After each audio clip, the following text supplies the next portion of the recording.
사사기에 반복되는 신앙의 사이클이라는 제목으로 말씀을 증거합니다. 이렇게 여러분 플로팅 크리스찬이라는 용어 들어보셨나요? 교회를 떠도는 크리스천, 붕 떠 있는 성도를 플로팅 크리스찬이라고 합니다. 특별히 2023년 한국교회의 대표 트렌드로 이 용어가 뽑혔습니다. 목회 데이터 연구소의 지용근 대표는 최소 2곳 이상 다른 교회의 온라인 예배에 참석하는 성도가 한국교회 전체의 29.8%가 된다는 거죠. 이렇게 대면 예배가 회복되었음에도 불구하고 붕 떠 있어서 교회를 쇼핑하는 그런 성도들이 정말 많은데, 그게 2023년에 한국교회의 대표 트렌드로 등장할 가능성이 있다는 거예요. 또 이번 주간에는 장로교 교단들의 총회가 있었습니다. 장로교 6개 교단, 기장까지 포함해서요, 최근 3년간 이 팬데믹 시대의 교세 현황을 보면 코로나 직전, 그러니까 2019년에는 총 742만 7,446명이었습니다. 그런데 지금은 688만 1,766명으로 집계되었습니다. 그러니까 2019년보다 무려 7.3%, 약 54만 5,680명이 줄어든 것으로 집계되고 있습니다. 하루 평균 747명이 교회 울타리를 빠져나갔다는 거예요. 하루에. 중형교회 이상의 교회들이 하루에 빠져나갔습니다. 또 중형교회들 중에서도 청년부와 청소년부가 없는 교회가 지금 수두룩하게 많아졌습니다. 또한 교회마다 성도들 가운데 이렇게 어려움들을 겪고 있는, 미래가 정말 불확실한 상황들로 계속 연결되는 미국의 자이언트 스텝, 그 자이언트 스텝을 통해서 금리가 급격하게 올라가는 거죠. 또 러시아와 우크라이나의 전쟁 등으로 인해서 성도들의 삶이 더 팍팍해지고 힘들어지는 그런 상황들 앞에 우리가 다 놓여 있습니다. 염려가 되고 근심이 되는 그런 상황 가운데 있다는 거죠. 거기다가 성도들의 집합체인 교회에도 계속해서 이런 식으로 빨간불이 계속 켜지고 있습니다. 우리는 그 어느 때보다 심각한 위기의 시대를 맞이하고 있습니다. 그러나 안심하시기를 바랍니다. 교회사를 보면 이런 위기의 시대에는 항상 신앙의 본질로 돌아가게 하는 영적 각성을 일으키셔서 다시 하나님께로 돌이키게 하는 신앙 부흥이 반복적으로 일어났다는 사실입니다. 이게 교회사가 증명하는 내용이에요.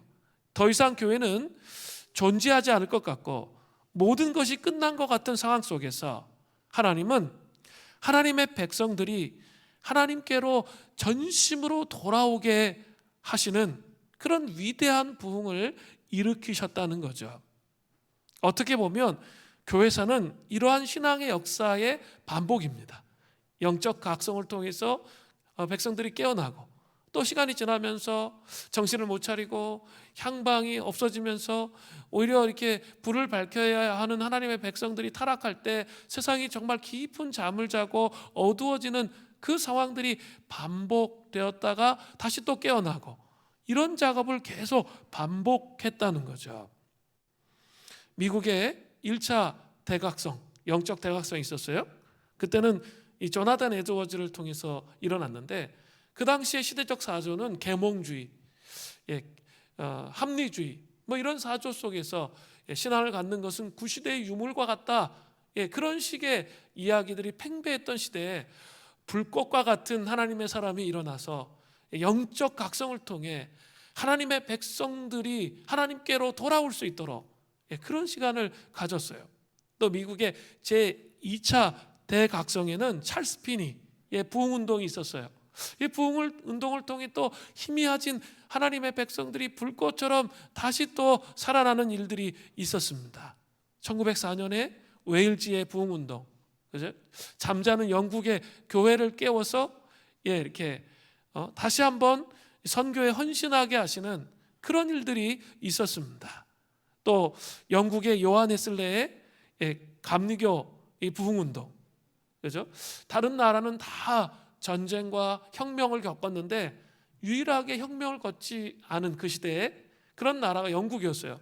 무혈혁명이 있었죠. 그 이유는 요한 웨슬레가 복음을 경험하고 십자가를 경험하면서 뭐 정말 광산이나 여러 지역에 가서 복음을 증거한 거예요. 그러면 사람들이 각성이 일어나고 변화되었기 때문에 그런 일이 있었습니다.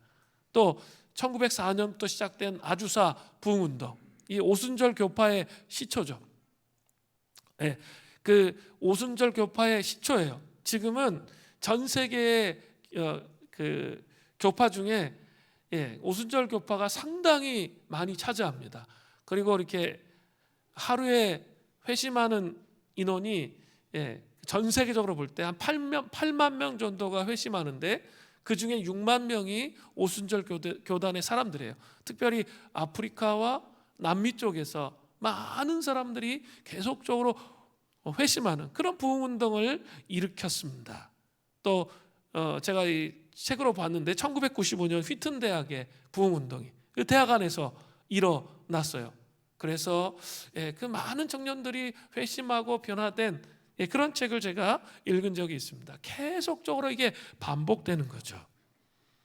그런데 지금 강해하고 있는 사사기를 보면 사사시대에서부터 사사시대에도 심각한 영적 암흑기의 위기들이 계속 전개됩니다. 사사기 설교를 쭉 들으시면 계속 반복되는 것들이 있어요. 계속 심각한 영적 암흑기가 그들 가운데 있구나, 이것을 알게 됩니다. 이러다가는 신앙으로 삶을 살아가는 사람들이 정말 씨가 마를 것 같다, 정말 없어질 것 같다는 느낌이 드는 거죠. 그런데 사사기를 보면 그럴 때마다 위대한 믿음의 영웅 사사들이 등장하는 거예요. 사사는 히브리어로 쇼페림이라고 하는데요, 판관을 의미합니다. 1차적으로 백성들의 분쟁을 해결해 주는 역할을 했어요. 그러나 그들의 정확한 위치는 한 지파의 신앙적 영웅이었어요. 그리고 아주 뛰어난 인물이었습니다. 이제 하나님은 이스라엘을 전체 백성으로 상대하지 않아요. 모세, 여호수아 전체 이스라엘 지파로 상대를 하셨는데 사사시대에 들어오기 시작하면서 이제는 그런 식으로 전체를 각정하시는 게 아니라 어떻게 해요? 이 한 지파, 그 흑암과 암흑의 시대 가운데 한 지파의 위대한 믿음의 영웅을 깨우셔서 전체를 일으켜 세우시는, 그 지파 전체를 일으켜 세우시는 그런 방식의 부흥으로 가기 시작했다는 거죠.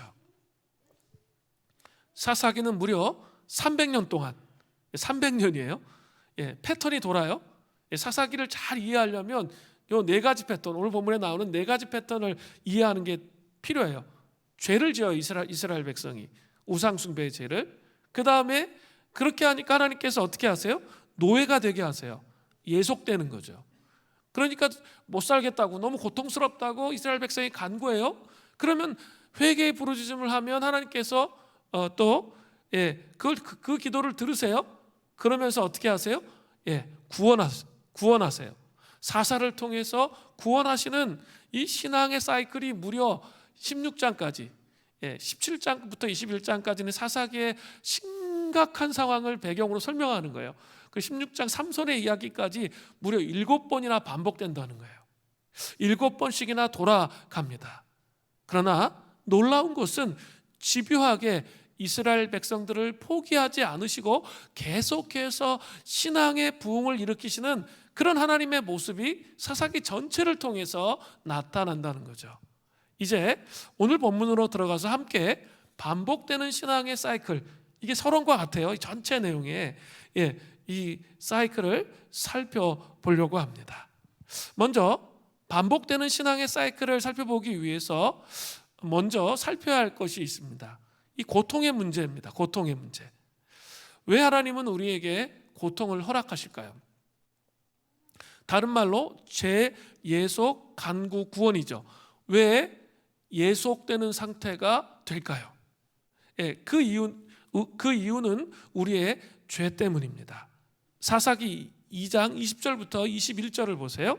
여호와께서 이스라엘에게 진노하여 이르시되 이 백성이 내가 그들의 조상들에게 명령한 언약을 어기고 나의 목소리를 순종하지 아니하였은즉 나도 여호수아가 죽을 때에 남겨둔 이방 민족들을 다시는 그들 앞에서 하나도 쫓아내지 아니하리니. 하나님께서는 명령하신 언약을 어기고 하나님의 목소리에 순종하지 아니하는 이스라엘의 백성의 죄 때문에 진노하셨습니다. 그래서 가나안 땅에 있는 이방 민족을 그들 앞에서 쫓아내지 않으시겠다라고 말씀하십니다.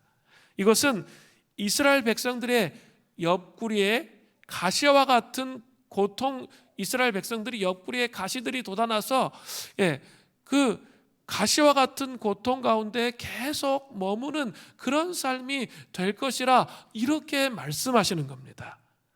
왜 하나님은 이렇게 이스라엘 백성들에게 가시를 주시는 걸까요? 왜 하나님은 이스라엘 백성들에게 고통을 주시는 걸까요? 사사기 12장 22절부터 23절에 명확한 답이 나옵니다. 이렇게 돼 있어요. 이는 이스라엘이 그들의 조상들이 지킨 것 같이 나 여호와의 도를 지켜 행하나 아니하나 그들을 뭐 한다고요? 시험하려 함이라 하시니라. 여호와께서 그 이방 민족들을 머물러 두사 그들을 속히 쫓아내지 아니하셨으며 여호수아의 손에 넘겨주지 아니하셨더라. 자, 여기 중요한 구절이 22절이에요. 후반절이에요. 나 여호와의 도를 지켜 행하나 아니하나 그들을 시험하려 함이라. 시험에 해당하는 히브리어는 나사라는 것인데 증명하다라는 뜻입니다. 그리고 여기서 시험은 영어로는 테스트예요. 그러니까 믿음의 검증을 하시기를 원하신다는 거예요. 이스라엘 백성들이 정말 하나님을 온전히 섬기는지 않는지 테스트를 하기 원하신다는 거죠. 가나안 족속을 다 쫓아내지 않고 남겨둔 것은 이스라엘이 하나님을 따르는지 아니면 가나안 족속과 같이 그들의 신상에 절하면서 우상 숭배의 길을 가는지 그것을 보시기를 원하신다는 거죠. 학생들 중에 시험을 좋아하는 사람은 아마 아무도 없을 거예요. 긴장이 되고 스트레스가 되잖아요. 이 테스트를 받으면. 그러나 시험이 없으면 어떻죠? 그 사람의 실력이 어느 정도인지 전혀 알 수가 없어요. 그리고 그 사람의 믿음의 상태가 어느 정도인지 검증할 수가 없기 때문에 하나님께서 그 작업을 하신다는 거예요. 자, 엔샬롬 교향곡이라는 책에서 김지찬 교수는 이렇게 말해요. 하나님의 백성들에게 다가오는 고통은 하나님이 쓰시는 교육수단입니다. 오늘날도 상황이 비슷합니다. 우리 주변의 많은 상황과 사건과 변화들이 우리의 삶에 간섭하시는 하나님의 손길일 수 있습니다. 특별히 하나님은 고통을 사용하셔서 우리를 가르치십니다. 고통에 대해서 잘 이해해야 돼요. 고통을 사용하셔서 우리를 가르치십니다. 그러기에 하나님의 백성들은 고통을 당할 때 하나님이 살아계시느냐고 불평해서는 안 됩니다. 하나님은 고통을 통해서 우리에게 확성기로 외치시기 때문입니다. 확성기로 외친다고 그랬어요. C.S. 루이스가 한 말이에요. 이게 오늘 되게 중요한 걸 하시는데 조심은 안 돼요. 문 좀 열어놔 주세요. 뒤에 환기시키게.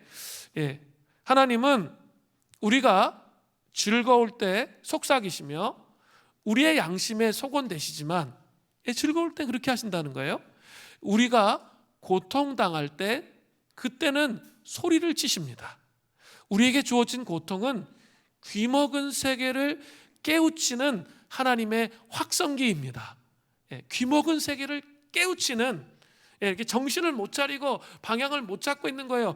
그런 우리를 깨우치는 하나님의 크게 외치는 소리라는 사실을 먼저 기억하라는 거예요. 하나님이 이스라엘의 주의를 끌고 자신만을 신뢰하도록 하기 위해 이웃 나라로 침략하게 하셔서 이스라엘을 괴롭혔던 것처럼 오늘날도 주님은 고통을 사용하여서 우리가 그분에게 돌아오도록 아주 크게 지금 말씀하고 계신 거예요. 고통을 통해서 말씀하고 계신다는 거죠. 그러나 중요한 것은 모든 사람이 고통을 받는다고 해서 하나님께로 돌이키지는 않아요. 더 불신앙하고 더 완악해지기도 합니다. 그러나 고통 다음에 그 사람이 창조적이고 성숙하게 변했다면 그 고통 앞에서 믿음으로 순결하게 반응을 했기 때문이라는 것이죠. 이게 중요해요. 하나님이 이런 반응을 원하시는 거예요. 자꾸 이 고통이 우리의 삶 가운데 있어요. 하나님은 전능하신데 왜 나를 구원해 주지 않으신가? 이 불평하고 불만함 가운데 있는 것이 아니라 이 확성기의 소리를 들으라는 거예요. 그리고 오늘 이제 본문에 내용이 나와요. 어떻게 해야 되는지 나와요. 돌이키고 이렇게 하나님께로 나와야 되는 거죠. 이런 반응을 요구하시는 거예요. 하나님께로 다시 좀 오라는 거예요. 너무 나와 너의 거리가 멀어졌기 때문에 삶을 통해서 우리를 가로막으시는 거예요. 자, 이해되셨어요? 우리 공동체에는 하나님께서 사업의 기름 부으심, 직장 생활에 기름 부으심, 가정 생활에 또 자녀들을 키우는 일들, 부부가 온전히 연합하는 일들, 또 여러 가지 일들의 기름 부으심을 허락하신 정말 그 하나님의 마지막 시대를 준비할 수 있는 그런 공동체로 부르심을 입었어요. 저도 왜 이렇게 부르심을 입었는지 잘 모르겠어요. 그러나 하나님 그런 부르심을 주셨어요. 그런데 이렇게 부르심을 입어도 어떻습니까? 이렇게 자기에게 집중되는 거죠. 그리고 그냥 힘든 상황에 자꾸 거기에 집중이 계속 되는 거죠. 그냥 눈앞에 보이는 것을 따라 인간이 연약해가지고 계속 가다 보면 어떤 현상이 일어날까요? 기름 부으심이 사라져요. 하나님 그동안 우리에게 특별하게 역사하셨던 그 기름 부으심이 사라지는 거예요. 그런데 이번 전교인 수련회를 통해서 제가 이렇게 말씀을 읽다 받은 아주 중요한 말씀 중에 하나가 바로 이 기름 부으심에 대한 회복의 말씀이에요. 성경 읽다가 이거 하나님께서 우리 공동체에 하시는 말씀이구나, 이걸 깨달았어요. 시편 89편 20절부터 24절이에요. 내가 내 종 다윗을 찾아내어 나의 거룩한 기름을 그에게 부었도다. 누가 찾아냈어요? 하나님께서 찾아내셨어요. 다윗이 뭐 이렇게 지가 잘나가지고 막 하나님 앞에서 하나님께서 막 기름 부으신 게 아니라 이렇게 정말 이렇게 하나님 나라의 일을 할 사람을 하나님께서 어떻다고요? 찾아내셨어요. 그리고 기름을 부으셨어요. 그 기름을 부으면 어떤 일이 일어나죠? 세 가지가 나와요. 21절에 내 손이 그와 함께하여 견고하게 하고 내 팔이 그를 힘이 있게 하리로다. 첫 번째예요. 정말 성령의 기름 부으심이 우리 가운데 있죠? 그러면 어떤 일이 일어난다고요? 고민할 필요 없어요. 왜냐하면 그의 손이 하나님의 손이 우리와 함께해요. 그 능력의 손이죠. 능력의 손이 우리와 함께 하고요, 우리를 견고케 한다고 했어요. 그리고 내 팔이 그를 힘있게 한다라고 말씀하세요. 원망하고 불평해서 그 기름 부으심 사라져서 내 소견에 오른 대로 살았던 삶을 회개하세요. 그리고 다시 그 기름 부으심으로 돌아가면 하나님께서 분명히 우리와 함께 하시고 우리를 견고케 하시고 하나님의 팔이 우리를 힘있게 하신다. 첫 번째 약속하셨어요. 두 번째는 원수가 그에게서 강탈하지 못하며 악한 자가 그를 곤고하게 못하리로다. 내가 그의 앞에서 그 대적들을 박멸하며 그를 미워하는 자들을 치려니와. 여기 아주 놀라운 하나님의 역사가 있어요. 뭐예요? 원수가 다윗을 강탈하지 못해요. 하나님의 백성을 절대로 강탈하지 못합니다. 악한 자가 그를 권고하게 하지 못한다는 거예요. 그 기름 부으심이 있으면. 그리고 뭐예요? 대적들을 하나님께서 싹쓸이 하시는데 완전히 다 박멸시키시는 거예요. 근데 왜 지금 나는 그러지 못하는가? 자, 이게 중요해요. 그 하나님의 기름 부으심 앞으로 나가는 게 아니라 하나님과 거리가 너무 멀어져 있는 거예요. 그러니까 하나님이 고통을 통해서 우리에게 확성기를 통해서 하나님께로 돌아오라고 지금 계속 이 사사기는 계속 그것을 우리에게 말씀하고 계신 거예요. 오늘 그 돌아가는 방법에 대해서 설명을 할 거예요. 또 24절에 보세요. 나의 성실함과 인자함이 그와 함께 하리니 내 이름으로 말미암아 그의 뿔이 높아지리로다. 이 뿔은 뭐예요? 그 다윗의 뿔은 뭘까요? 힘과 능력의 상징이에요. 그리고 다윗의 왕권에 대한 상징이에요. 근데 하나님이 어떻게 하신대요? 함께 하시고 원수를 박멸하고 끝내시는 게 아니라 하나님의 백성들을 어떻게 하신다고요? 높여주시는 거죠. 뿔을 높이 드시는 거예요. 자기가 막 인위적으로 잘난 체 하려고 생각할 필요 아무것도 없어.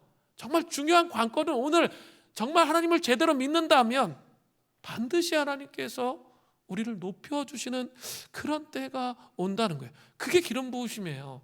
하나님은 다윗에게 그런 기름을 부어주셨고 이 공동체에 그런 기름을 부어주셨다는 거죠. 고통 가운데 지금 하나님이 고통을 주셨다면 이 고통 가운데 머물러 있지 말고 하나님의 확성기를 들으라는 거예요. 그리고 어떻게 내가 주님께 돌아가야 할지를 생각하라는 거예요. 자, 그러면 돌아가는 방법을 설명하는 거예요. 반복되는 신앙의 사이클을 살펴볼 거예요. 첫 번째, 죄. 첫 번째 등장하는 사이클이 뭘까요? 바로 이스라엘 백성들의 죄예요. 어떠한 죄입니까? 사사기 2장 11절부터 13절에 나오는 거예요. 이스라엘 자손이 여호와의 목전에 악을 행하여 하나님 앞에 악을 행하여 바알을 섬겨요. 바알들을 애굽 땅에서 그들을 인도하여 내신 그들의 조상의 하나님 여호와를 버려요. 다른 신들 곧 그들의 주위에 있는 백성의 신들을 따라 그들에게 절하며 여호와를 진노하게 하시게 하였을 때 곧 그들의 여호와를 버리고, 이 버리고가 계속 나오죠. 바알과 아스다로스를 섬겼으므로. 자, 이스라엘 백성들의 어떤 죄예요? 바로 우상 숭배의 죄예요. 그것 때문에 고통을 당한다는 거죠. 11절부터 13절을 보면 얼핏 보면 이스라엘 백성들이 여호와를 버리고 가나안 땅의 우상인 바알과 아스타롯을 전적으로 그냥 섬긴 것처럼 그렇게 묘사되고 있습니다. 그러나 이게 그런 것이 아니에요. 이스라엘 백성은 여호와를 섬기는 것을 완전히 다 버린 적이 한 번도 없어요. 이스라엘 역사 속에서 이스라엘 백성들이 여호와를 완전히 다 버렸다. 그 습관이라도 남아 있다라는 거예요. 그런 적이 한 번도 없었습니다. 이스라엘 백성은 하나님도 섬기고 바알과 아스다롯도 동시에 섬긴 것이죠. 그런데 하나님은 그렇게 한 것이 하나님을 버린 것이다 이렇게 말씀하신다는 거죠. 하나님은 하나님의 영광을 결코 이 땅에 썩어질 우상과 결코 나누지 않으세요. 그러니까 자꾸 이렇게 하나님의 방식이 아니라 세상의 것을 자꾸 취해서 자기 방식대로 하면 어때요? 하나님의 영광이 나의 삶에 드러나지가 않아요. 드러날 수가 없어요. 하나님의 영광은 정말 99% 불가능한데 거기서 역사가 일어나는 거예요. 그게 하나님의 역사죠. 자기가 참 머리 굴려서 똥박 굴려서 막 할 수 있는데 일어나는 게 아니에요. 그죠? 이걸 잘 기억하셔야 돼요.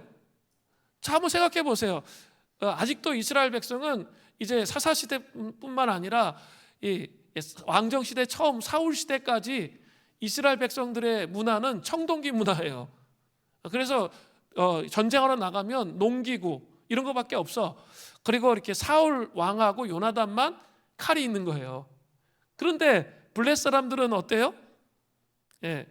사울 왕 때 블레 사람들은 어때요? 철병거를 갖고 있잖아요. 전쟁이 돼요, 안 돼요? 안 되는 거죠. 하나님을 전적으로 신뢰하지 않으면 그것은 이길 가능성이 전혀 없는 전쟁이에요. 근데 하나님이 어떻게 하세요? 희한한 것은 이기게 하세요. 네? 이기게 하신다고요. 예, 이렇게 산으로 피해요, 전략적으로. 그러면서 급습을 하는 거죠.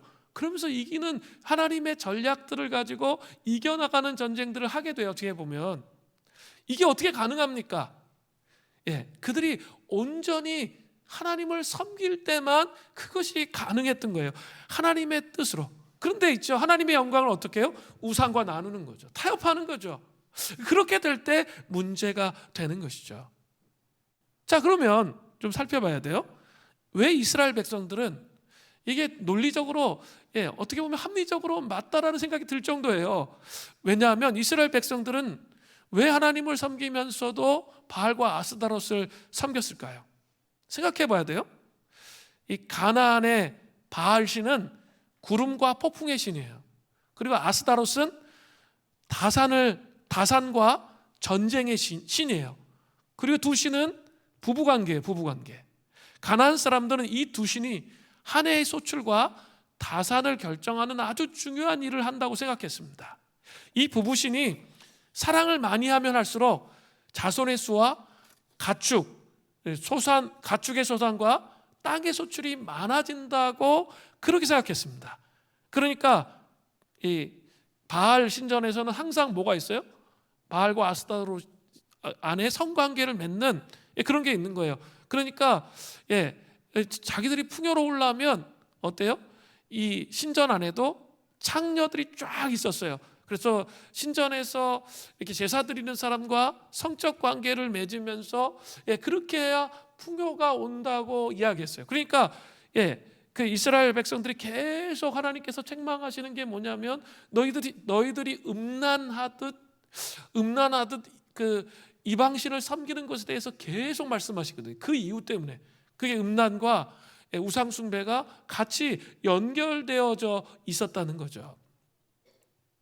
지난 40년간 이스라엘 백성들은 광야에서 하늘의 만나를 먹고 살았습니다. 농사를 지을 수 있는 방법을 거의 다 잊어버렸습니다. 그런데 가나안 땅에 들어서 딱 가나안 사람들을 보니까 농사를 잘 짓고 풍요롭게 살아가고 있는 거예요. 그러니까 하나님도 섬기고 풍요의 신인 그들의 신도 섬기면서 풍요를 기원했던 거죠. 그러니까 그래서 짬뽕이 된 거예요. 가만히 보니까 좀 길이 없는데 방법이 여태까지 하나님 의지하며 살았는데 옆을 딱 보니까 이 사람들은 농사 짓는데 풍요로운 거예요. 근데 어떻게 그 비결이 있나를 보니까 바알신을 섬긴 거죠. 아스타롯을 섬기는 거예요. 그걸 딱 보니까 거기에 마음이 혹 빼앗긴 거죠. 하나님을 여전히 섬기고 있어요. 그러면서 그것에 마음을 뺏기게 된 거죠. 이것이 바로 미혹이에요. 세상의 방식과 하나님의 방식이 절묘하게 혼합되어지는 거죠. 합리적으로 그런 유혹을 받아요. 이렇게 되기 시작하면 우리 가슴에 하나님의 은혜를 뜨겁게 사모하는 마음이 식어지는 거죠. 오직 하나님만을 바라보고 하나님께서 은혜를 베푸셔야 내 삶이 살아갈 수 있다는, 그래서 정말 하나님의 은혜를 뜨겁게 사모하고 사랑했던 마음이 사라져버린다는 거예요. 그러면 이미 우리는 영적인 위기에 빠지게 되는 겁니다. 그러나 사람들은 어리석게도 지금 당장은 아무 이상이 없거든요. 없기 때문에 괜찮을 거라는 자꾸 그 생각 속에 들어가 버리는 거예요. 말씀을 들을 때 감동의 눈물이 없어져요. 또 기도를 해도 그냥 냉랭해, 그냥 벽에다 기도하는 것 같아요. 분명히 과거에는 그러지 않았어요. 그런데 그냥 그런 모습 가운데 있는 거죠. 하나님의 놀라운 임재와 은혜는 무조건적으로 우리에게 부어지지만 이것이 한번 꺼지고 나면 다시 불을 붙이는 것은 너무나도 어려워요. 그러나 처음에는 겉으로 그냥 삶이 그럭저럭 유지되는 것처럼 잘 그렇게 보이니까 별 문제가 없다고 생각하는 거죠. 부흥의 불길이 꺼지고 나면 모든 것이 서서히 식어지기 시작합니다. 마음도 식고 몸도 식어지고 예배도 식어지고 말씀 보는 것도 기도하는 것도 찬송도 식어지고 봉사도 식어지고 모든 것이 다 식어집니다. 그러면 문제는 그 사람 안에 식어지는 것으로 끝나는 게 문제가 아니에요. 오히려 우리가 식어지기 시작하면 세상이 더 어둡고 더 추워진다는 거예요. 하나님의 백성들이 밝혔던 그 부흥의 불이 사라지기 때문입니다. 세상을 더 깊은 어둠과 추위 속으로 몰아가도록 그렇게 한다는 것이죠. 이것은 단지 우리 자신의 문제라기보다 세상의 심각한 어두움을 하나님의 백성들이 가지고 오는 결과가 되는 거죠. 사랑하는 성도 여러분, 우리가 제대로 하나님의 임재 안에서 예배 드릴 때 그 부흥의 불꽃이 밝혀지는 거예요. 그래서 세상을 비추는, 조금이라도 더 타락하지 않도록 그 예배를 통해서 하나님의 임재를 이 땅 가운데 가져오기 때문에 더 타락하지 못하게 하는 그런 효과가 있었는데 뭐예요? 아니, 하나님의 백성이 정신을 못 차려. 그럼 어때요? 불이 꺼지는 거죠. 그래서 하나님이 항상 하나님 영적 각성과 부흥을 일으키실 때 하나님 어떻게 하세요? 세상을 책망하지 않으세요. 세상은 원래 그렇기 때문에. 하나님의 백성들이 정신을 차리지 못할 때 하나님의 백성들을 책망하세요. 근데 그 책망의 정도가 오늘 내용 보면 정말 무서워요. 우리 생각을 좀 하셔야 돼요. 책망을 당하는 정도가 이렇게 불신자 보다도 더 큰 책망이 우리에게 임한다는 거예요. 우리가 여호와께로 돌아가지 않고 우상 숭배의 죄악과 세상과 혼합된 삶을 살아갈 때 불을 꺼뜨렸잖아요. 세상을 밝혀야 되는데 불을 꺼뜨렸잖아요. 그거에 대한 책임을 하나님께서 강하게 물으신다는 거죠. 죄의 깊은 잠을 하나님의 백성들이 자고 있기 때문이라는 거예요. 불신앙은 마음의 연약함이나 실패가 아닙니다. 그것은 마음의 견해예요. 예수님을 믿지 않는다는 것은 그분에 대해 나름대로 견해를 갖고 있다는 의미예요. 그 견해는 그분을 믿는 것을 가로막습니다. 이러한 견해는 하루아침에 생기는 것이 아니라 우리의 삶 속에 부흥의 불씨가 꺼질 때, 꺼져서 그냥 그 상태 가운데 오랫동안 머물기 시작할 때, 그때 생기는 거예요. 이 불신앙이라는 게. 부흥의 불씨가 꺼지면 거대한 불신의 장벽이 우리의 삶 속에 생기게 됩니다. 여름에 우리 청소년부 청년부 아이들이 연합수련회를 갔다 왔는데, 갔다 와서 우리 청소년 아이 한 학생이 이야기했던 그 내용을 제가 잊을 수가 없습니다. 수련회 쫙 하고 나서 이제 한마디 했는데, 어떤 말을 했냐면, 참 자신의 삶 속에서 하나님을 경외하지 못한 것을 깨달았습니다. 이런 아주 심오한 말을 했어요. 이게 아주 중요한 말이거든요. 자기의 삶 속에서 정말 하나님을 경외하지 못했다라는 것을 깊이 깨달았습니다. 이런 고백을 했다는 거예요. 놀라운 통찰이고 놀라운 고백이에요. 이게 뭡니까? 지난 3년 동안 팬데믹의 상황에서 이렇게 어른들은 그래도 말씀을 보고 기도하고 씨름하면서 나름대로 신앙을 지킬 수 있어요. 그러나 나이가 어릴수록, 특별히 나이가 어리면 이제 부모들이 관여를 하죠. 그러나 이 중고등부 정도 되면 관여하기가 되게 어려워요. 그냥 자기 마음대로 하려고 하죠. 그리고 예배도 습관적으로 드리고 형식적으로 드리기 시작하면 어때요? 이렇게 맨날 유튜브 보고 미디어 보면서 계속적으로 세상의 방식과 세상의 생각들이 자기 영혼 안에 가득 들어오는 거죠. 근데 그렇게 되면서 예배가 죽었기 때문에 어떻게 하죠? 부흥의 불꽃이 죽는 거예요. 그러면 어떻게 될까요? 그 마음속에 불신앙이 생기죠. 불신앙이 생기면 어떻게 될까요? 그냥 왜 쓸데없는 것만 계속 보다 보니까, 성경과 반대되는, 하나님 말씀과 반대되는 걸 계속 보다 보니까 어떻게 돼요? 이 불신앙이 가득 그 마음속에 차게 되는 거죠. 그래서 내가 왜 예배를 드려야 되는지, 부모의 신앙이지 왜 나는 신앙이 없는데 왜 예배를 드려야지, 이런 생각 속에 갇히게 된다는 거죠. 그게 불신앙의 장벽이에요. 그런데 그 수련을 통해서 어떻게 됐어요? 수련을 통해서 하나님이 찾아오시는 거죠. 그래서 그 마른 장작과 같은 그 영혼의 깊은 곳에 부흥의 불꽃이 다시 타오르게 하시면 이런 일이 일어나는 거예요. 아, 그렇구나. 내가 정말 하나님을 경외하지 못했구나. 그러면서 하나님을 경외하는 마음이 생기는 거예요. 이번 전교인 수련회 때 우리 모든 성도들의 안에 이런 은총과 은혜가 있기를 바랍니다. 정말 여호와께로 돌아간다는 것은 마음속에서 하나님을 경외하는 것, 이걸 회복하는 거예요. 그냥 자기 마음대로 신앙생활하는 게 아니라 성경과 전혀 상관없는 하나님 말씀을 생명처럼 여기지 아니하고 살아가는 삶이 아니라 하나님 말씀을 정말 생명처럼 여기면서 삶을 살아가는 자, 그게 하나님을 경외하는 거예요. 그런 자로 변화된다는 거예요. 사실 이것은 안 믿어지는 것도 같은 맥락이에요. 그 안 믿어지는 것도 사실은 오랜 시간 이 불이 꺼진 거예요. 하나님을 만났던 그 예수 그리스도의 십자가의 감격과 은혜의 불이 꺼져 있는 거예요, 지금. 그래서 지금 내 상태가 불신자의 상태와 같은 거예요. 이거를 좀 이해하셔야 돼요. 이렇게 아무리 믿으려고 해도 안 믿어지죠. 그러면 어떻게 해야 돼요? 임재의 공간에 같이 가야 돼요. 임재의 공간에. 그래서 계속 하나님의 말씀을 들으세요. 그죠? 내가 유튜브를 통해서 들었던 수많은 것보다 하나님의 말씀을 들으세요. 그리고 기도하세요. 그러기 시작하면 어떡할까요? 마음에 있는 불신의 장벽들이 무너지기 시작해요. 무너지기 시작하면 있죠, 가만히 앉아 있어도 믿음이 생겨요. 그 불신이 깨지면서 아, 그렇구나. 예수님이 나의 구세해 주시구나. 이게 있죠, 믿어지는 은혜가 있어야 돼요. 믿어지는 은혜. 이거는 누가 아마 믿으라고 해서 믿어지는 게 아니에요. 성령께서 우리의 마음속에 이 굳어진 마음들이 하나하나 벗겨지기 시작하면, 그 임재의 공간에서 그 하나하나 벗겨지기 시작하면 이 부흥의 불꽃이 다시 타올라요. 그러면서 하나님이 믿어지는 은혜가 있게 되는 거죠. 하나님께서 이번 전교인 수련회 가운데 식어진 가슴에 불을 붙여주시는 은혜가 우리 모두에게 있기를 바랍니다. 믿어지는 은혜가 있어야 돼요. 내가 믿는 게 아니에요.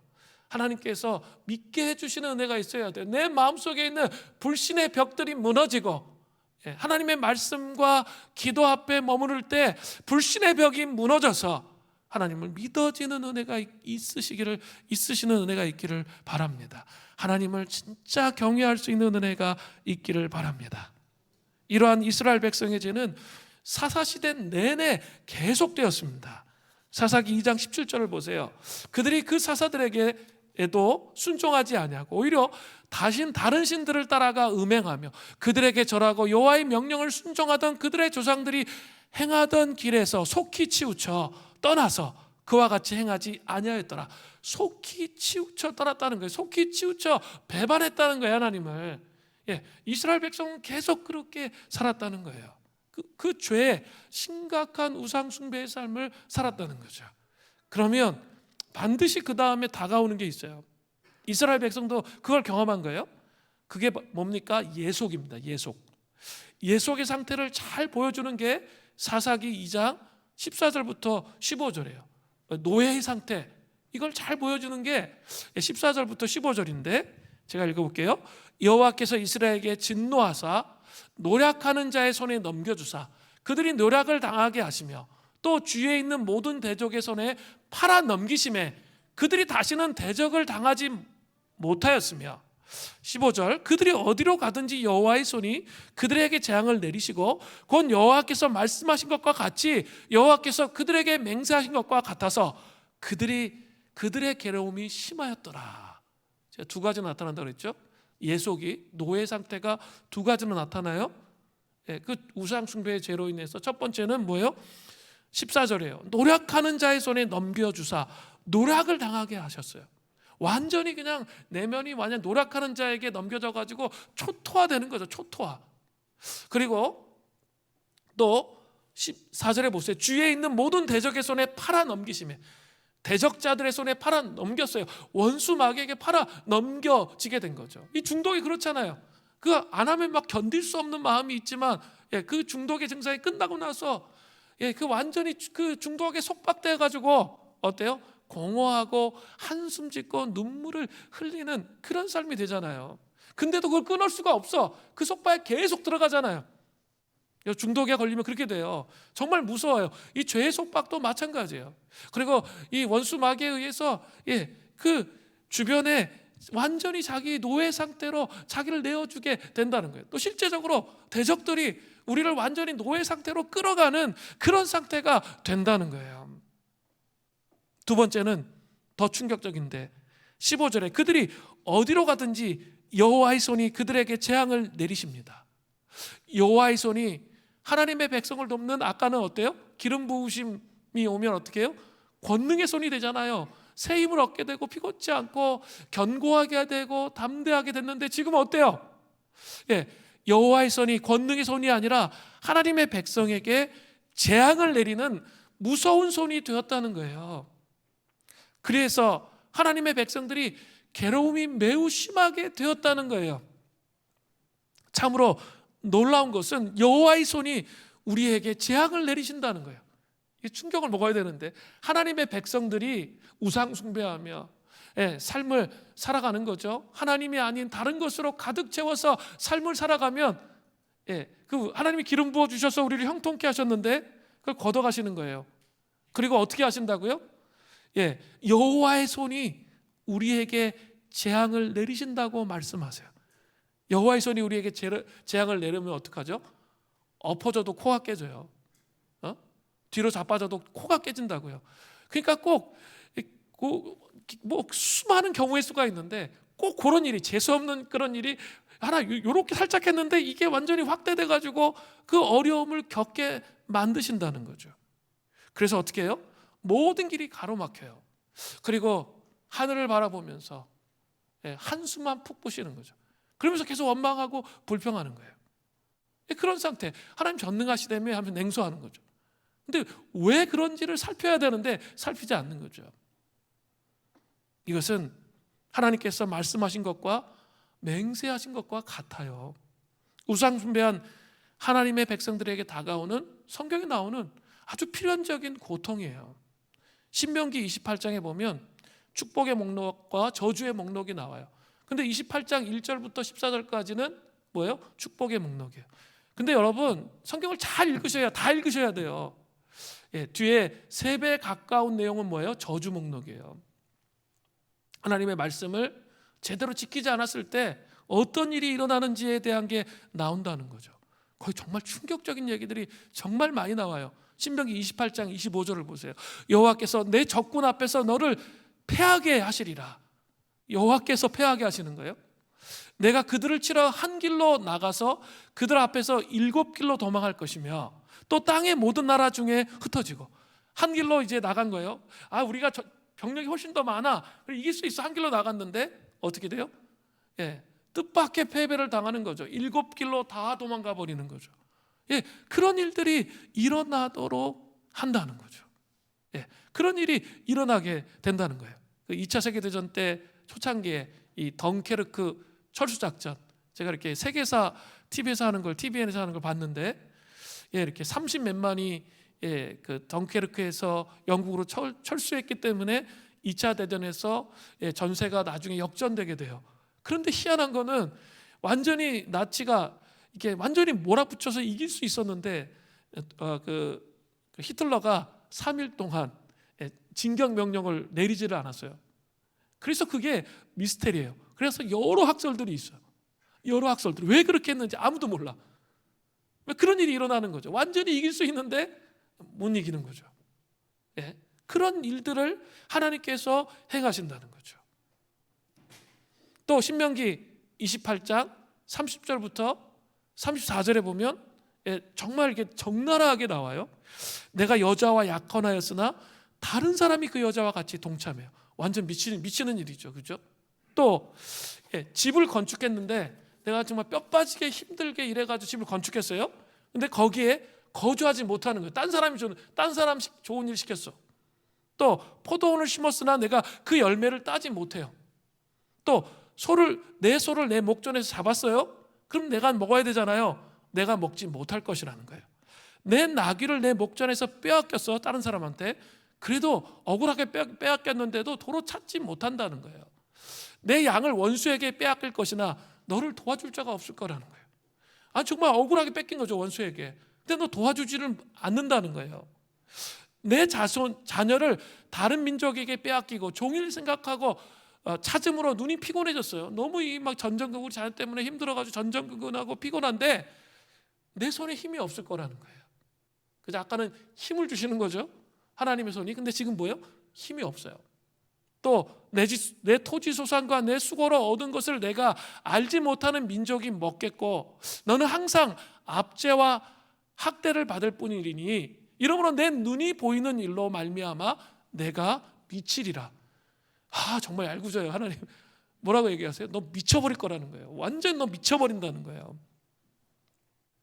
이 충격적인 말씀이에요. 저는 이게 너무 충격적이에요. 네가 미칠 거야. 약 올리시는 것도 아니고 너 미쳐버릴 거야. 그렇게 말씀하세요. 또 신명기 28장 48절에 보면 내가 줄이고 목마르고 헐벗고 모든 것이 부족한 중에서 여호와께서 보내사 너를 치게 하실 적군을 섬기게 될 것이니 그는 철멍에를 내 목에 메워 마침내 너를 멸할 것이라. 철멍에를 우리에게 메워서 우리가 마침내 멸하게 될 것이다. 충격적인 말씀을 하십니다. 이거 좀 생각하셔야 돼요. 이 성경에 나오는 메시지에 이게 제가 얘기한 게 아니에요. 인도의 성자 사두 선다싱은 이러한 예화를 우리에게 이야기했습니다. 부자가 되려는 야망을 가졌으나 끝내는 거지로 죽게 된 사람이 있었는데 그는 21년 동안 거지 노릇을 해온 사람이었습니다. 그가 죽고 나서 그 거지가 21년 동안이나 앉아 구걸하던 바로 그 자리에서 어떤 왕이 가지고 있었던 보석과 보물들이 발견되었습니다. 거지는 그 많은 보물을 깔고 앉아 있으면서도 그것을 알지 못했습니다. 그런데 마치 그 거지처럼 많은 그리스도인들이 그리스도 예수 안에 있는 평화와 행복을 모른 채 세상을 살아가고 있습니다. 깔고 앉아 있는 거예요. 그냥 평생. 그리고 거지처럼 그렇게 산다는 거예요. 사두 선다싱이 그렇게 얘기했어요. 그리스도인들은 두 마음을 품지 않고 오직 예수님만을 섬기면서 하늘의 풍성한 은혜와 복을 누리면서 이 땅에서 아름답게 살도록 부르심을 입었어요. 자, 다시 한번. 그리스도인들은 두 마음을 품으면 안 돼요. 그게 이제 가장 큰 문제인 거예요. 두 마음을 품지 않고 오직 예수님만을 섬기면서 하늘의 풍성한 은혜를 누리면서 하늘의 풍성한 은혜가 우리 안에 반드시 누려져요. 그리고 이 땅에 아름다운 삶을 살아갈 수 있도록 아름다운 일을 하며 살아갈 수 있도록 그렇게 부르심을 입었습니다. 세상에 불을 밝히는 부르심을 입었다는 거예요. 이것은 주님의 몸된 교회도 마찬가지입니다.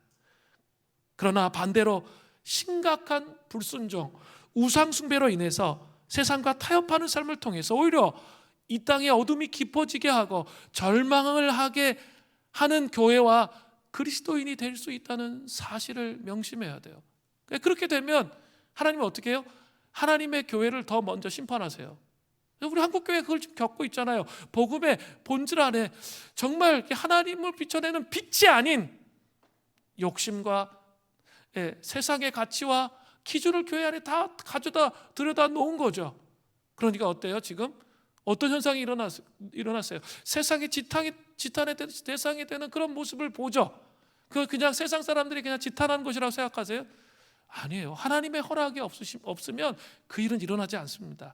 하나님께서 허용하시는 거예요. 빛을 잃어버렸기 때문에 불을 밝히지 않는 거죠. 근데 이게 교회만의 문제라고 생각하세요? 여러분은 하나님의 사람 아니세요? 내가 지금 영적 침체에 빠져서 우상 숭배 속에서 양다리를 거치며 타협하며 어정쩡한 신앙생활을 하면서 빛을 밝히지 않는 거예요. 부흥의 불꽃을 밝혀야 되는데 밝히지 않는 삶을 사는 거예요. 그러면 똑같다라는 거예요. 우리는 우리에게 주신 부흥의 불을 밝히는 삶을 세상에 주변의 이웃들에게 밝히도록 부르심을 입었다는 사실을 명심해야 돼요. 그래서 정말 깊은 예배를 드려야 돼요. 다시 내 마음속에 부흥의 불꽃이 타오르도록 그렇게 해야 되는 것입니다. 예속의 상태로 노예의 상태로 죄의 노예의 상태로 고통 속에서 절망 속에서 삶을 살아서는 결코 안 되는 거예요. 저는 이 전교인 수련회를 통해서 우리 하나님의 백성들이, 이 물된 농사 수림교회 성도들이 정말 이 예속의 상태를 끊어버리기를 원합니다. 그리고 이 공동체에 주신 그 강렬한 그 기름 부으심을 회복하기를 원합니다. 그래서 모든 사람이 다 안 된다고 하는데 하나님께서 기름을 부어주시면 좀 어떻게 되는지 여러분의 입술에 간증이 있기를 바랍니다. 어쩌면 우리는 지금 세상에서 머리 잘린 삼손 같아요. 그냥 다른 것을 드릴라, 그리고 또 다른 음란과 다른 것을 추구하다가 보니까 자기 머리가 잘렸는데도 어때요? 힘을 발휘할 수 없어요. 내가 전과 같이 힘을 발휘하리라 나갔는데 어떻게 됐어요? 잡혔죠. 그리고 어떻게 됐습니까? 두 눈이 뽑혔어요. 그리고 뭐 했어요? 피눈물을 흘리면서, 자기 인생의 피눈물을 흘리면서 지하 감옥에서 맷돌을 돌렸다는 거예요. 24시간 맷돌을 돌리는 비참한 삶을 살았어요. 하나님은 하나님의 백성이 그렇게 살기를 원하시는 게 아니에요. 우리가 새로운 차원의 기름 부으심을 통해 하나님 앞에서 불을 밝히는 그런 자의 삶을 살도록 부르심을 입었다는 사실을 기억해야 돼요. 세 번째로 등장하는 사이클은 무엇입니까? 간구, 회개의 부르짖음이에요. 12장 18절 후반절을 보세요. 이는 그들이 대적에게 압박과 괴롭힘을 받아 슬피 부르짖음으로 여호와께서 뜻을 돌이키셨거늘. 이스라엘 백성들은 대적의 압박과 괴로움을 받아 견디지 못해서 드디어 하나님께 슬피 울부짖고 있습니다. 처음에는 뭐겠어요? 신세한탄이겠죠. 원망이겠죠. 하나님 왜 내 인생을 이렇게 만드시고 내 인생 뭐 이게 비참하고 이게 뭡니까? 막 그렇게 따졌겠죠. 우리도 그러잖아요. 이스라엘 백성도 똑같았을 거예요 아마. 하나님 너무 힘들고 어렵고 막 이게 뭡니까? 정말 피눈물 나게 내 삶이 왜 이렇게 만드셨어요? 이렇게 따지기 시작하죠. 그러나 그 부르짖음이 계속 되기 시작하면 서서히 깨닫기 시작합니다. 내가 너무 많이 하나님께로부터 떠나 있구나. 내가 매주 예배드리지만 내가 정말 하나님께 너무 많이 떠나 있구나. 정말 하나님 아버지가 내 인생을 책임져 주시는 분이 계시는데 내가 고아처럼 나 혼자 살기 위해서 너무나 발부둥치고 씨름하는 고아의 영을 받은 그런 자처럼 삶을 살았구나. 이거를 알게 되고 깨닫게 되는 것이죠. 이것을 깨닫기 시작하면 그 다음에 회개하는 거예요. 그죠? 회개가 먼저가 아니에요. 깨달음이 먼저예요. 그러면 이 깨달음을 얻으려면 어떻게 해야 될까요? 중요한 것은 이 깨달음이 중요한데, 이 깨달음을 얻으려면 첫 번째로 있어야 될 게 뭐예요? 임재의 공간에 있는 거예요. 그 임재의 공간에 있는다는 게 뭐예요? 하나님 말씀을 듣는 거예요. 하나님 말씀을 듣고 기도하는 시간을 갖는 거예요. 특별히 이렇게 전교인 수련회는 뭐와 같아요? 이렇게 구약에 보면 절기를 지키러 이스라엘 백성들이 이렇게 모이잖아요. 그런 거와 똑같아요. 그 절기를 지킨다는 건 뭘 의미하는 걸까요? 하루 종일 말씀을 듣고 기도하면서 주님을 생각하는 거예요. 내가 진짜 비즈니스에 너무 어렵고 힘든 일들이 많이 있어요. 그죠? 처리해야 될 일이 많이 있어요. 그럼에도 불구하고 내가 하나님을 믿는 거예요. 하나님 믿고 맡길 수 있어요? 그거 정말 대단한 믿음이에요. 그거 진짜 어려워요. 그거를 내려놓고 하나님이 역사하신다는 것을 믿고 거기에 쉼표를 찍는 거예요. 이스라엘 백성들에게는 그렇게 살도록 하나님께서 부르셨던 거예요. 하나님의 백성들이 그렇게 살기를 원하세요. 정말 누가 나의 비즈니스의 주인이냐는 거예요. 누가 나의 직장 생활의 주인이냐는 거예요. 누가 나의 가정의 주인이냐는 거예요. 그런 것들을 내려놓고 임재의 공간에 머무는 거예요. 그게 첫 번째예요. 그러면 두 번째로 오는 게 있어요. 통찰이 와요. 분별력이 와요. 그전에는 나 잘못한 거 없는 것 같은데 맨날 목사님 회개해라 그래. 너무 지겨워. 난 잘못한 거 아무것도 없어. 아주 그냥 당당했는데 그 임재의 공간에 나가죠. 그리고 기도하기 시작하면 하나님이 머릿속에 깨달음을 주세요. 통찰력을 주신다고요. 그게 진짜 중요한 거예요. 신앙생활에 이 통찰력과 깨달음이. 나도 몰랐는데 이랬구나 내가. 이거 누가 설명해줘서 아는 게 아니라 본인이 기도하면 알아요. 예, 그거를 알게 하시는 거죠. 누가 알게 하시는 거죠? 성령님께서. 예, 그래야죠. 그래야 돌이킬 수 있는 거예요. 사람은 있죠, 스스로 죄를 깨닫는 그런 존재가 아니에요. 절대로. 성령께서 우리의 마음속에 역사하셔야 그게 깨달아진다니까요. 이렇게 하기 시작하면, 이렇게 진짜 회개하기 시작하면 하나님께서 뜻을 돌이키세요. 이게 너무나 감사한 거예요. 그들을 불쌍히 여기십니다. 그들을 향해 애끓는 마음으로 긍휼을 베푸시지 않으면 견딜 수 없는 마음을 하나님께서 갖고 계세요. 이미 예수님이 우리를 위해 십자가를 지셨다는 것은 그런 놀라운 하나님의 사랑이 무엇인지, 그 긍휼이 무엇인지를 이미 십자가를 통해서 우리에게 말씀해 주신 거예요. 돌이킬 수 있도록 하나님께서 뜻을 돌이키신다는 거예요. 이 전교인 수련회를 통해서 여러분 막 그 인생의 매듭이 막 복잡하게, 비즈니스가 지금 삶도 어렵고 힘들고 막 돌아가니까 우리도 그것에 영향을 받으니까 막 엉망진창이 돼 있잖아요. 이걸 풀어야 돼요. 그리고 회개함을 통해 여호와께로 돌아가야 되는 것이죠. 그 은혜가 있기를 바라요. 네 번째로 등장하는 사이클이 무엇입니까? 구원의 사이클입니다. 그것은 곧 부흥의 역사로 들어가는 사이클이에요.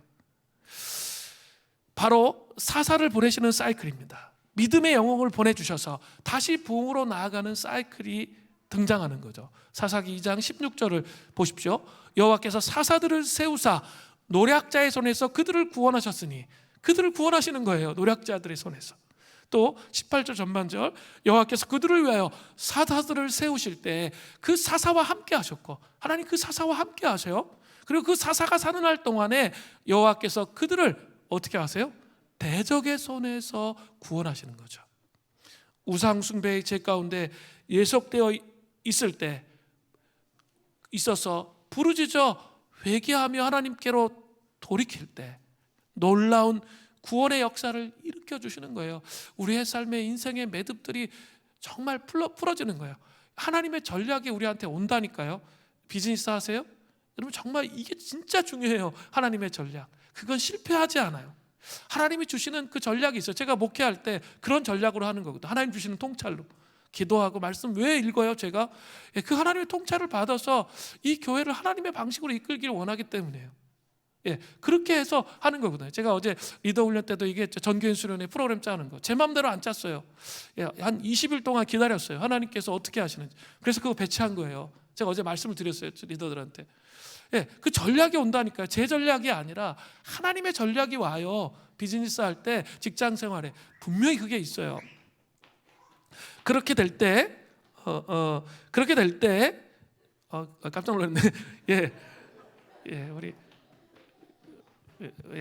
우리 크게 될 아이입니다. 우리 이렇게 강대상을 너무 좋아하기 때문에 무에리가 될, 사무엘이 될 그런 가능성이 많이 있습니다. 그래서 하나님의 놀라운 구원의 역사를 일으켜 주셔서 우리를 구원해 주시는 거죠. 우리를 다시 회복시켜 주신다는 거죠. 다시 부흥의 불길을 밝히는 거예요. 세상 가운데 내가 당당하게 살 수 있어. 내가 이 땅에 존재해야 될 이유가 분명하거든요. 당당한 거죠. 기죽지 않아요. 좀 이렇게 예수 믿는데 좀 사람들이 너는 왜 이렇게 당당하냐 이런 얘기 좀 들어야 돼요. 맨날 쭈구리기 막 맨날 염려하고 근심하고, 그건 예수 잘못 믿고 있는 거예요.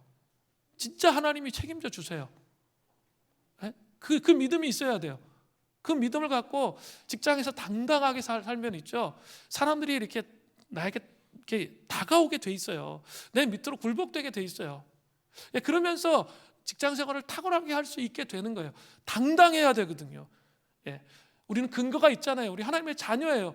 우리가 정말 제대로 삶을 살고 있다면 하나님께서 우리를 이끄신다는 거죠. 내가 또 성경을 읽다가 이번 수련회 때 하나님께서 하시고자 하시는 말씀을 또 들었어요. 시편 102편 13절이에요. 주께서 일어나사 시온을 긍휼히 여기시리니 지금은 그에게 은혜를 베푸실 때라. 정한 기간이 다가옴이라. 그가 누구예요? 시온. 물된 동산 수림교회. 지금은 다른 때와 달라요. 은혜를 베푸실 때예요.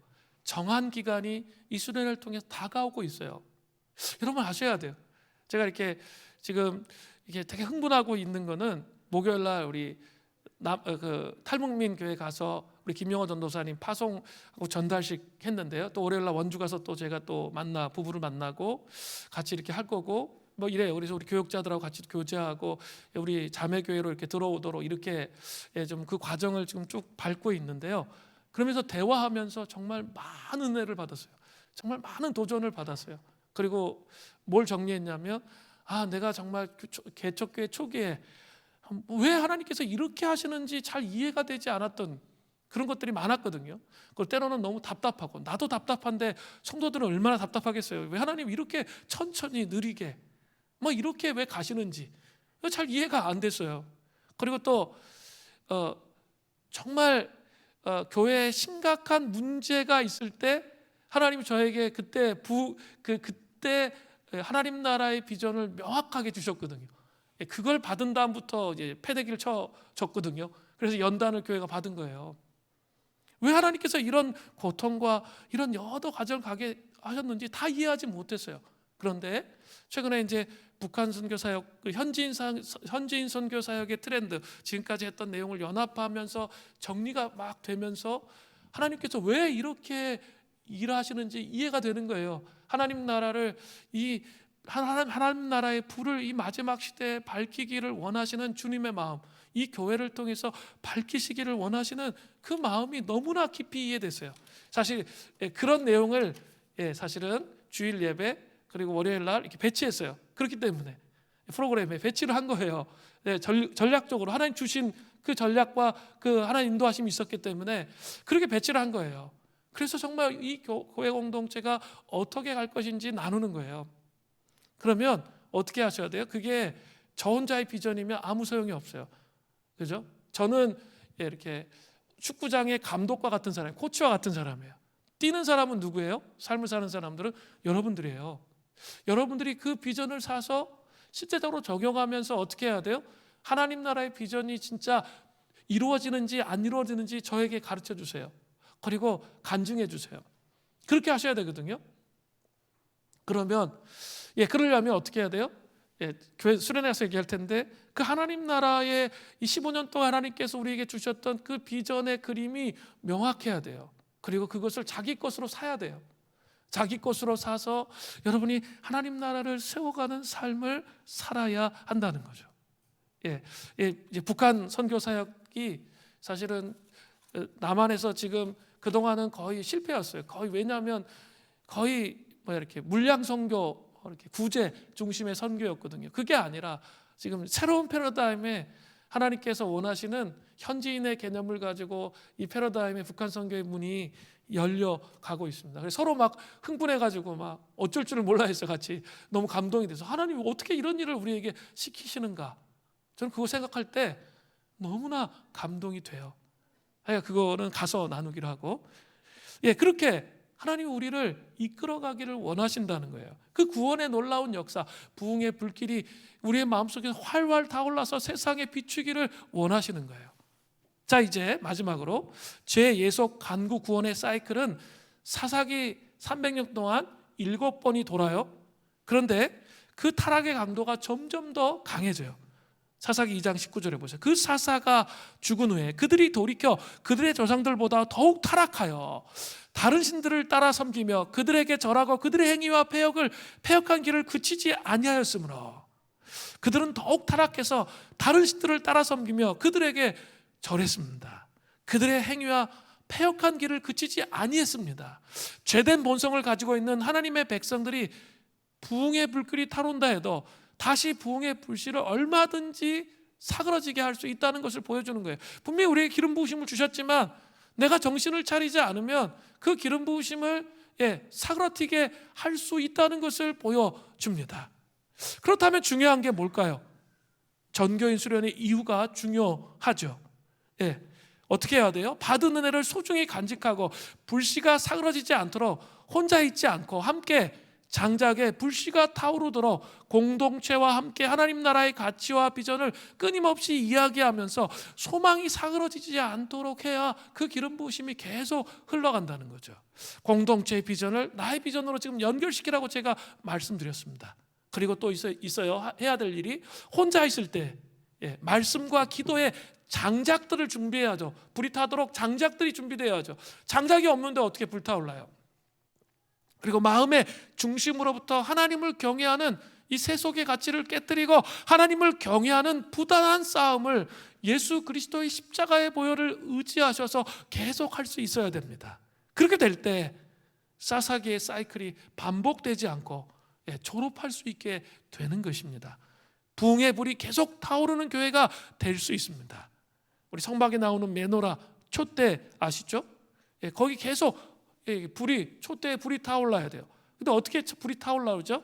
감람류가 있죠. 감람류를 계속 집어넣어야 돼요. 그래야 심지에서 불이 계속 타올라서 빛을 밝히는 거죠.